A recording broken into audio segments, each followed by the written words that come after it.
अफसोस कि पूरी कौम को भिखारी कहने वाला आज हमारा वजीर आजम है, पूरी कौम को भिखारी कहने वाला।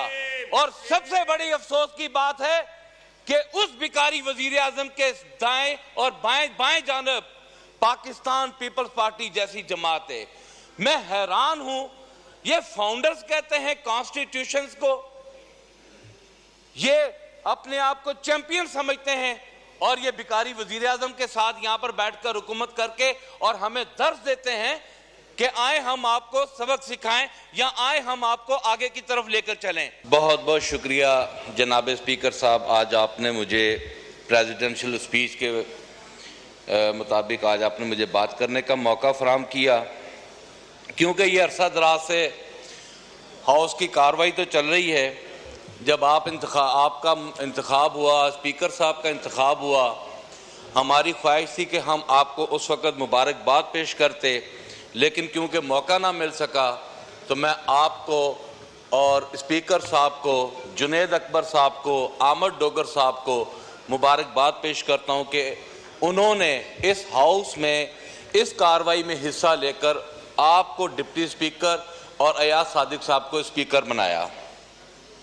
जनाब स्पीकर साहब, मैं अपने हल्का की आवाम का बेहद मशकूर हूं। मैं अपने लीडर इमरान खान साहब का बेहद मशकूर हूं। मैं अपने हल्का की सोशल मीडिया टीम का बेहद मशकूर हूं।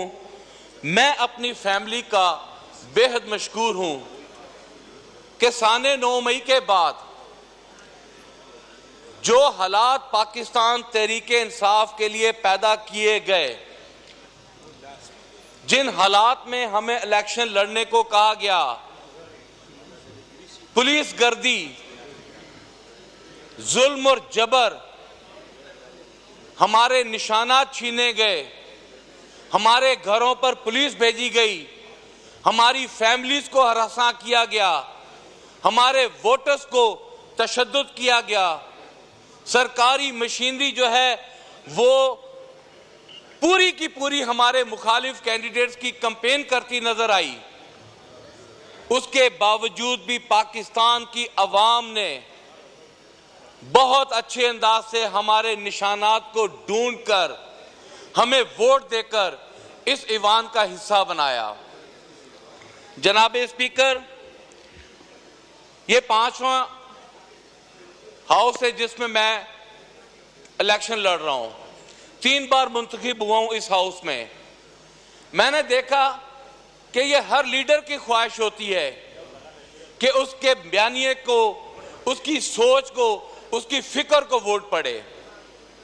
ये मोहतरमा बेनज़ीर भुट्टो साहबा की भी ख्वाहिश थी, ये नवाज शरीफ साहब की ख्वाहिश भी थी, लेकिन अल्लाह के फजलो करम से अगर कामयाब हुआ है तो इमरान खान कामयाब हुआ है।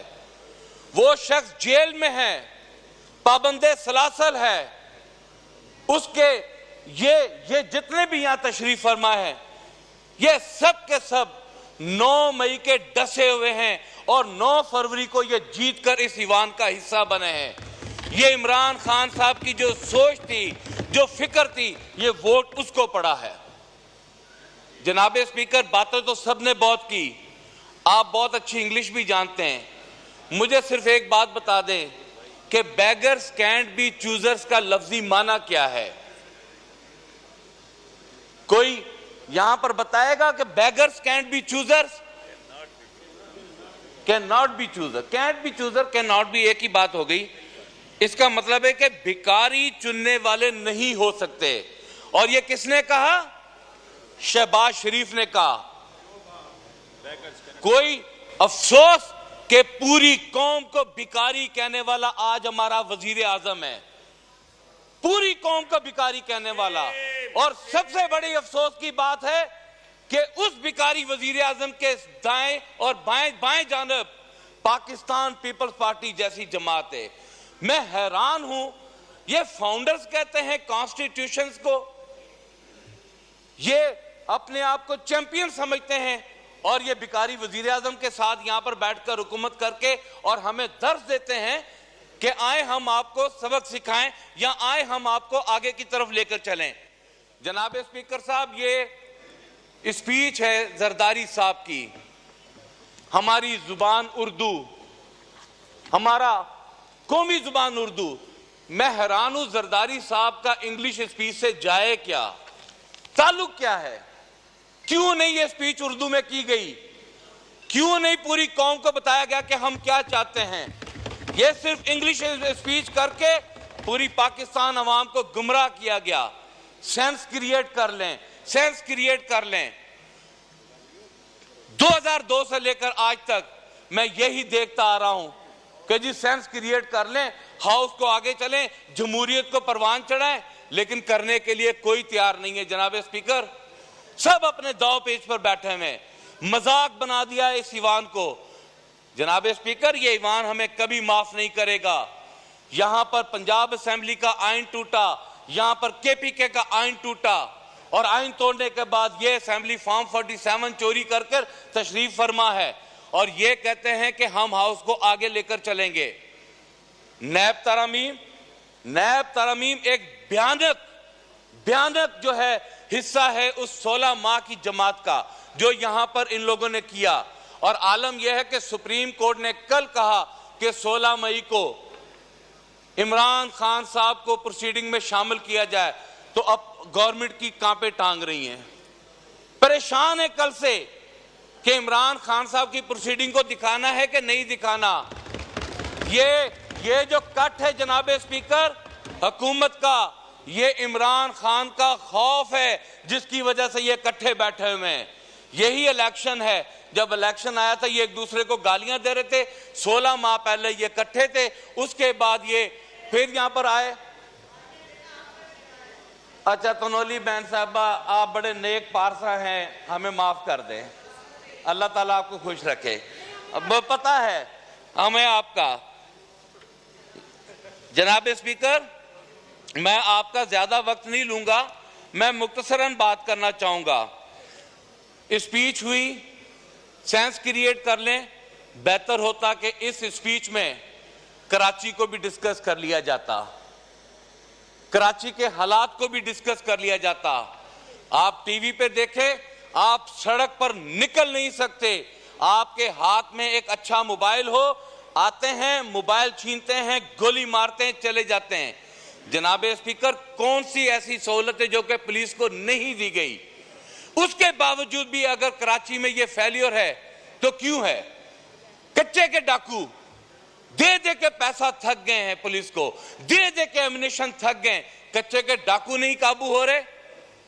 सदर साहब को चाहिए था कि कराची के अमनो आमा, सदर साहब को चाहिए था कि यहां पर जो कच्चे के डाकू हैं, अब तो हालात ऐसे हैं जनाब स्पीकर, मैं फैसलाबाद में मेरे हल्के में गुज़िश्ता हफ्ते में 4 से 5 बच्चे कत्ल कर दिए गए सिर्फ स्नैचिंग के नाम पर, और पुलिस तमाशाई बनी हुई है, कोई पूछने वाला नहीं है, कोई पूछने वाला नहीं है। कोई ऐसे हालात यहां पर, अगर आप किसान की बात कर लें, किसान को आपने रौंद के रख दिया है, गंदम मिडलमैन खरीद रहा है। कल जो है ये डाका किसान की जो गंदम के ऊपर डाला गया है, इसका जवाबदेह कौन है? हमारे किसी मजदूर को कोई तहफ़्फ़ुज़ नहीं है। खुदा ना ख्वास्ता कोई मजदूर हमारा काम करते वफात पा जाए या कोई उसके साथ एक्सीडेंट हो जाए, वेलफेयर फंड देने के लिए तैयार ही कोई नहीं है। आप ऐसा करें जनाब स्पीकर, पिछले 16 माह की हुकूमत में कितने क्लैशनकोव्स के लाइसेंस जो हैं वजीर दाखिला ने इश्यूज किए, कभी उसका रिकॉर्ड लेकर आप इस ईवान में आए तो आप आपका सर पकड़ के बैठ जाएंगे। आपने पूरी कौम से पेन और कागज छीन लिया है और आपने क्लैशनकोव कल्चर को प्रमोट कर दिया है, और फिर आप कहते हैं कि पाकिस्तान में अमन और अमान लेकर आए। कौन पाकिस्तान में अमन और अमान लेकर आएगा? कोई पाकिस्तान में अमन और अमान नहीं लेकर आएगा। ये 9 मई के बेनिफिशरीज ये नून लीग वाले हैं, आज भी बात करते हैं 9 मई, इनको दूसरा टॉपिक ही नहीं आता। कश्मीर में क्या हुआ? मैं हैरान हूं कि ये लोग कहते हैं कि कश्मीर में एक जत्था, टीवी प्रोग्राम में कह रहे हैं कि कश्मीर का एक जत्था उठा और उस जत्थे ने उठकर जो है वो काबू पा लिया और हुकूमत बेबस हो गई और 3 रुपए यूनिट देने पर आ गई। जनाब स्पीकर, कल पंजाब उठ के खड़ा हो गया, सिंध उठ के खड़ा हो गया, बलूचिस्तान उठ के खड़ा हो गया, केपी के उठ के खड़ा हो गया, और फिर आप कहेंगे ये जत्था उठकर हमारे गिरेबान को हाथ डाल रहा है। फिर हमारा भी हक बनता है 3 रुपए यूनिट, हमारा भी 5 रुपए यूनिट। यहां तो इन्होंने हुकूमत लेने से पहले हमें बातें सुनाते, हमें ये बताया कि 300 यूनिट फ्री करने के वादे नहीं किए इन लोगों ने। कहां गए वो वादे? कोई वादा इन लोगों ने कोई इंप्लीमेंट नहीं किया, कोई कुछ नहीं किया। जनाब स्पीकर, इस हाउस को चलाना है, ये कहते हैं मुफाहमत, हम कहते हैं मुफाहमत नहीं, आप आइन की बात कर लें, आप आइन की रूह से आ जाए, हमसे बातचीत कर लें, आइन पर आ जाएं। अगर आप आइन पे आएंगे ये हाउस भी चल जाएगा, अपोजिशन भी अपना काम करेगी, गवर्नमेंट भी अपनी जिम्मेदारी निभा सकेगी। अगर ये आइन से हटेंगे तो मैं समझता हूं कि ये कुछ भी नहीं कर सकेंगे। जनाब स्पीकर, यहां पर मैं एक और निशानदेही करना चाहता हूं कि सॉवरेन वेल्थ फंड्स, पिछले हुकूमत ने यहां पर लेजिस्लेशन की, 7 आपकी मुनाफा बख्श कंपनी, 7 मुनाफा बख्श कंपनीज जो हैं वो आपने उनके हवाले कर दी, जबकि आपकी एक मीटिंग नहीं हुई और 100 खरब रुपए का आपने पाकिस्तान कौम को चूना लगा दिया। अगर वही 100 खरब रुपया आप लोगों ने इस्तेमाल किया होता अपने इन कर्जा जात में, तो आज शायद हो सकता है कि पाकिस्तान जो है इसका मुकम्मल हो जाता, कि आपको कर्जों से निजात मिल जाती। जनाब स्पीकर, मुझे 1 मिनट दे दे, मैं आपका ज्यादा टाइम नहीं लूंगा।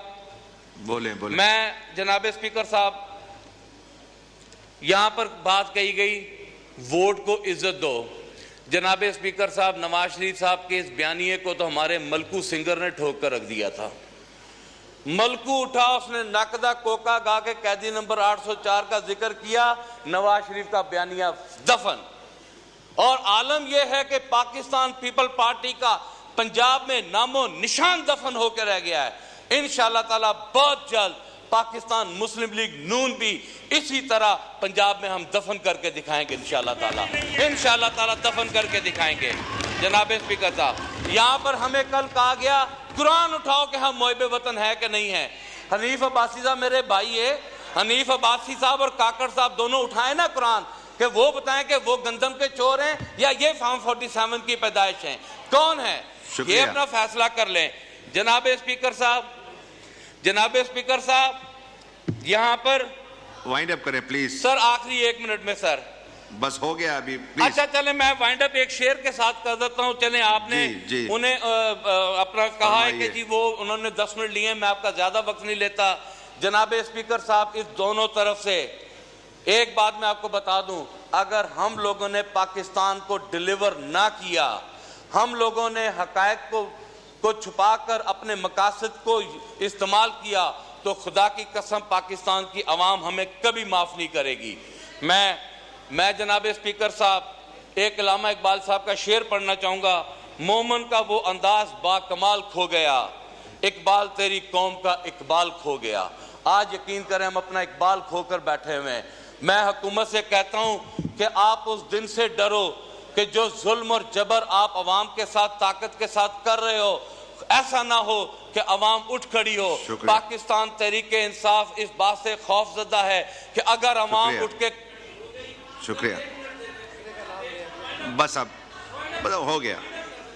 खोले माइक खोले सर, वाइंड अप कर देता हूं। अगर पाकिस्तान की अवाम उठ खड़ी हुई तो यकीन करें कि हम मुंह छुपाने के लायक भी नहीं रहेंगे। शुक्रिया जनाब स्पीकर, आखिर में आखिरी जनाब मुस्तफा कमाल साहब।